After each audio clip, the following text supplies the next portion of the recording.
Hello, ladies and gents, boys and girls, people of all ages, sexualities, and identities, and welcome back to another film review.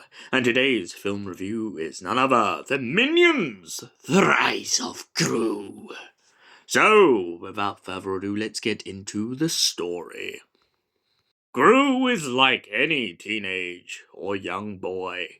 He has been dreaming his whole life of becoming the best villain in the world. And finally, Gru might get that chance, as it turns out that his idols, the Vicious Six, are hiring for a new villain to join their menacing group. But does Gru have what it takes to become the world's greatest villain? Well, that is what we're about to find out.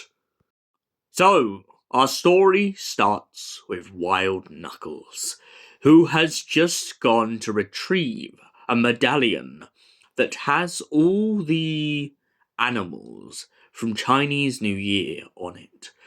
But when he goes to bring it back to the Vicious Six, they decide to betray him and instead let him fall to his death. Unlucky for them, though, Wild Knuckles isn't dead, and is out for revenge. Best served cold. Meanwhile, back in the city, Gru has just got a message from them mentioning the fact of an opened position. So the young boy, wanting to become the world's greatest villain, decides it's time that he goes to them and proves exactly why he should be for the job.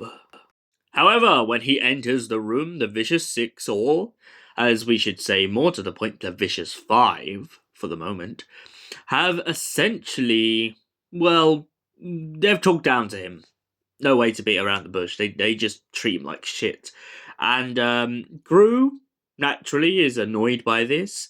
He tries his best to try and win them over, but once he realizes he doesn't have their attention, he decides to steal the medallion instead out of spite.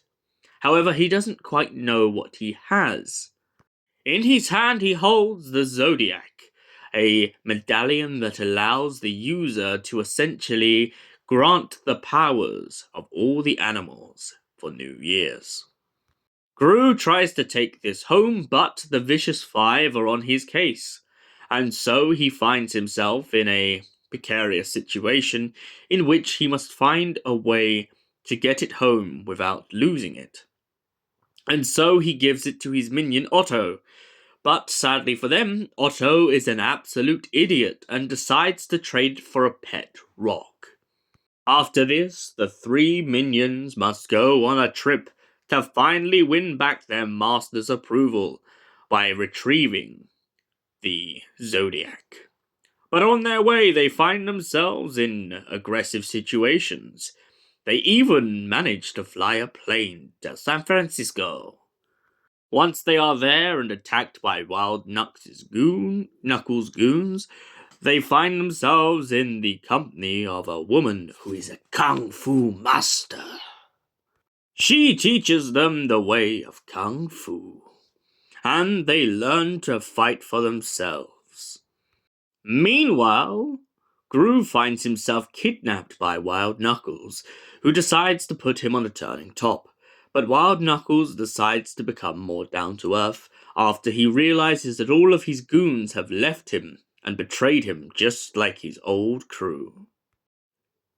Gru explains to Wild Knuckles that he doesn't have the Zodiac, but Wild Knuckles decides instead of killing the boy, he will get him to do some chores around the house.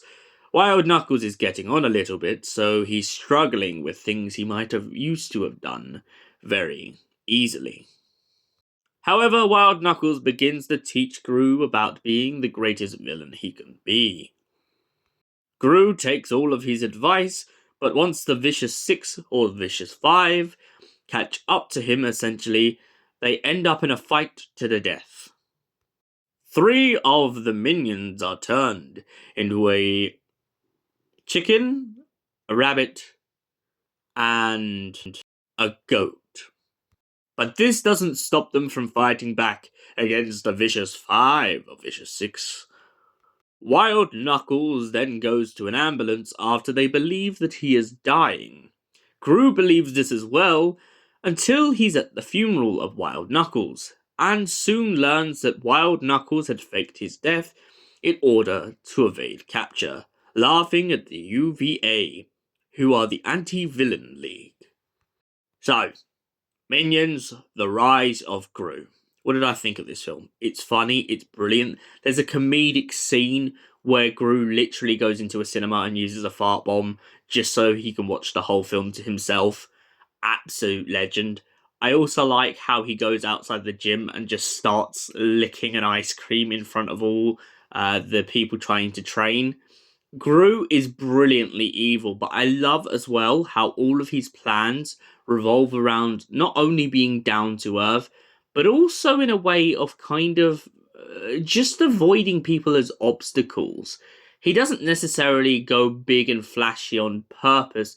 Instead, he decides to use tiny little things that he knows are going to annoy people. The minions in this film definitely get a great bit of spotlighting, but I love how even though this happens, they get more time to kind of relax at certain points. It's also nice to see them like truly appreciating Gru as a boss and the way that their different personalities flow through.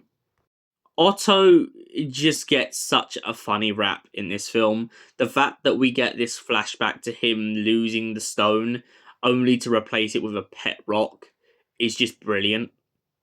And for that reason, I give The Rise of Gru a solid 9 out of 10. Thank you for watching, and we'll see you in the next film review. Until then, stay beautiful, you beautiful people.